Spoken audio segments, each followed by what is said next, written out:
What if, after more than 4 decades in power, the unthinkable happens? What if President Paul Biya, the man who has ruled Cameroon since 1982, finally loses the 2025 presidential election? Will it be a new dawn for democracy or the beginning of national chaos? Will the streets erupt in celebration or conflict? What happens to the ruling party, CPDM? And what does this mean for Anglophone Cameroon, the military, and international relations? You are about to find out. But before we dive into this crucial topic, don't forget to like, comment, and subscribe to this channel. And also don't forget to turn on the notification bell so you'll be the first to get notified every time we drop a new video. Let's get started.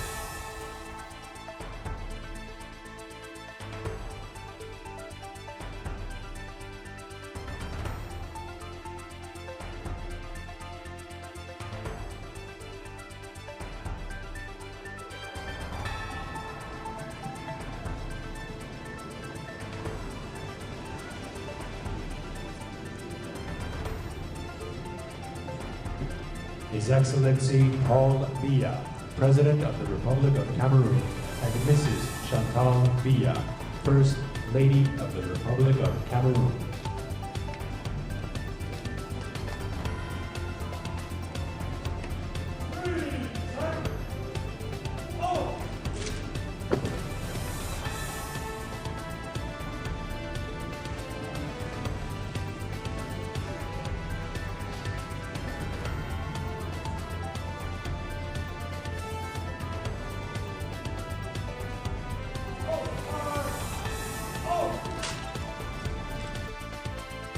For over 40 years, Paul Biya has been more than just a president. He's been the face of the Cameroonian state. His leadership has been marked by authoritarian control, strategic alliances, controversial elections, and survival through coups, uprisings, and rebellion.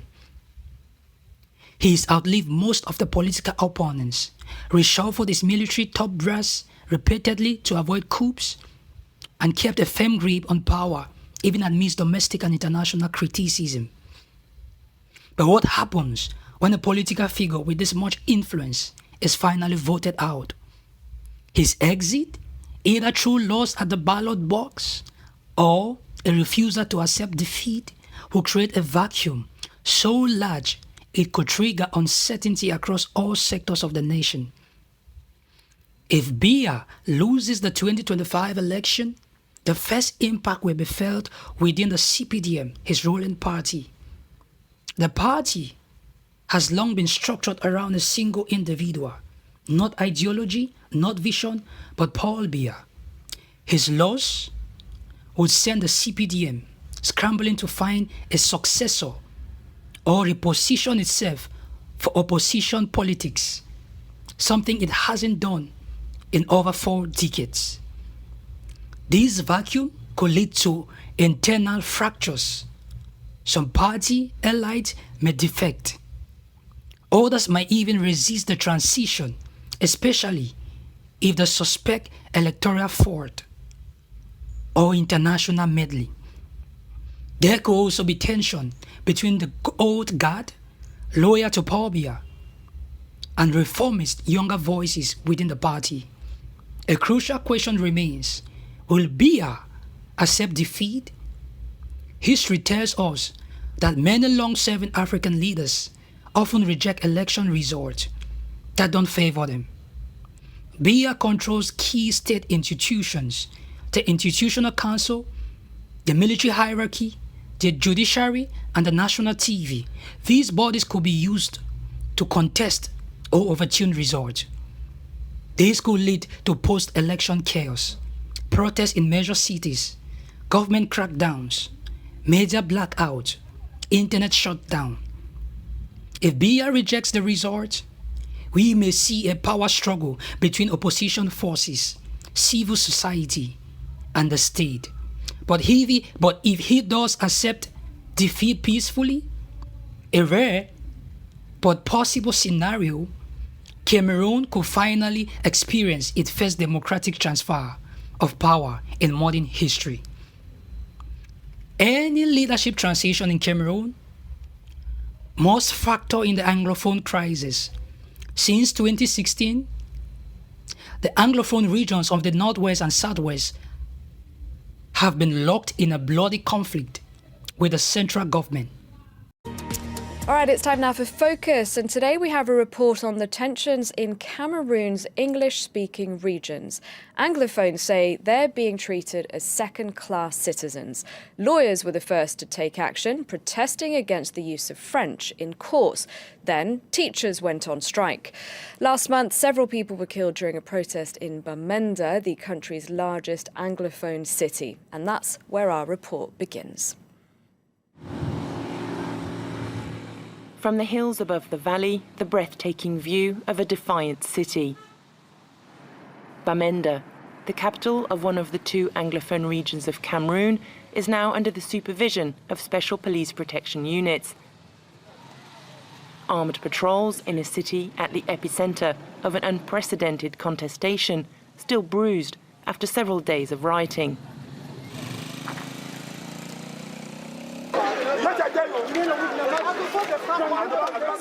In this amateur video shot by protesters, flames of anger rise above the city.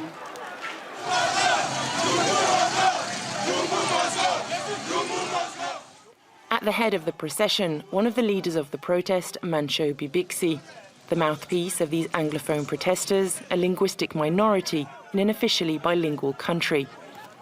A few days later, freed after being arrested, he's still determined to fight in the name of the 20% of Anglophones that feel marginalized by Francophones. Living in a centralized state is out of the question for this activist.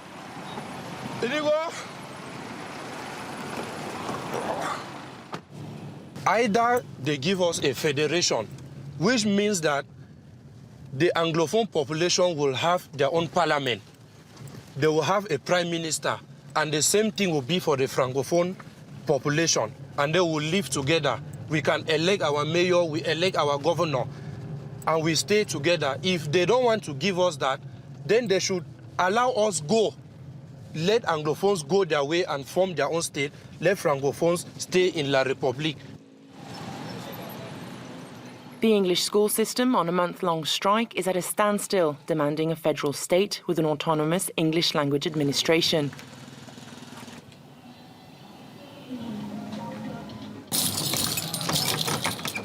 Wilfred Tassang, leader of a powerful teachers' union, is in a standoff with the government after he decreed the closure of schools.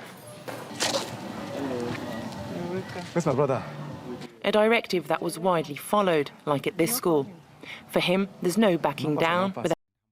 If Biya loses and an opposition candidate sympathetic to the Anglophone cause comes to power, we might see, number one, a ceasefire initiative, number two, peace talks, and number three, maybe even a federal solution.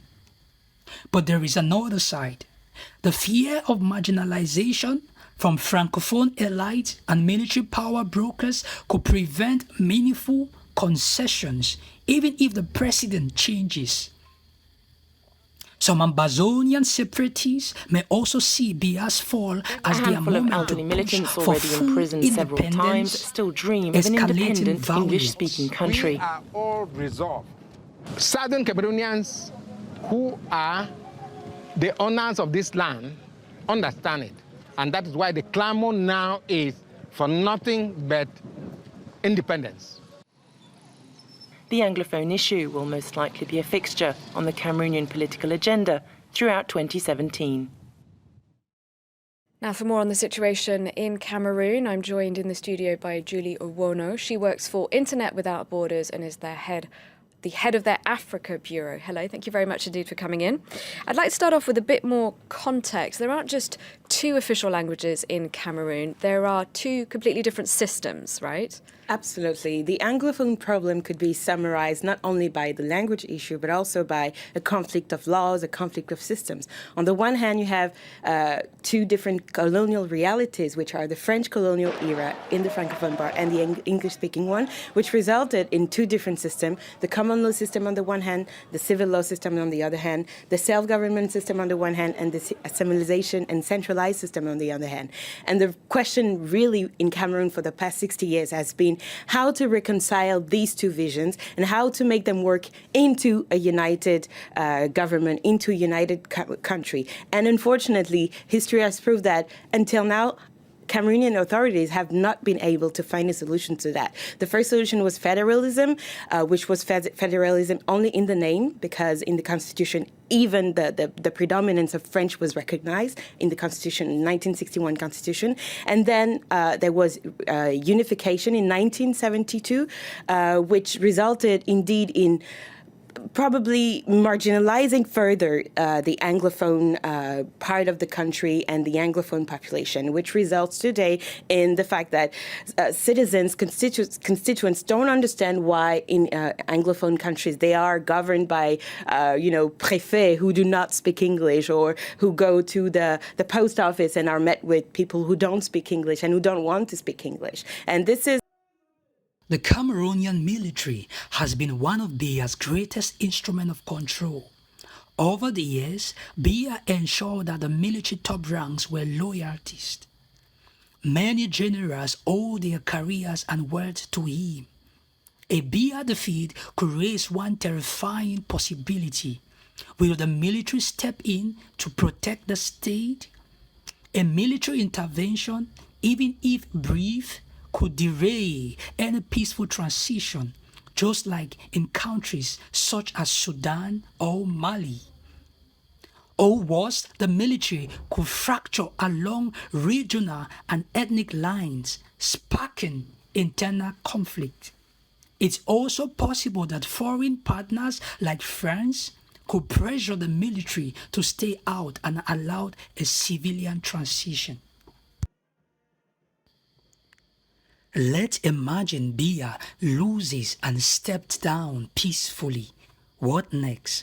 The new president will face a mountain of problems. A divided nation, a weak economy, corruption at every level, ongoing separatist tensions, a deep mistrust in the system. There will be high public expectations, especially from youth who want jobs, reforms, and justice. So the new president will need a solid transition team, reforms in the judiciary and electoral system, real solutions to the Anglophone crisis, strong anti-corruption measures. Cameroon is a strategic country in the Central Africa, both for security and economics. A peaceful transition will boost its image globally, attract foreign investment, and open doors for new diplomatic partnerships. But if the election triggers chaos, civil unrest, or military intervention, international sanctions, travel bans, and aid freeze could follow.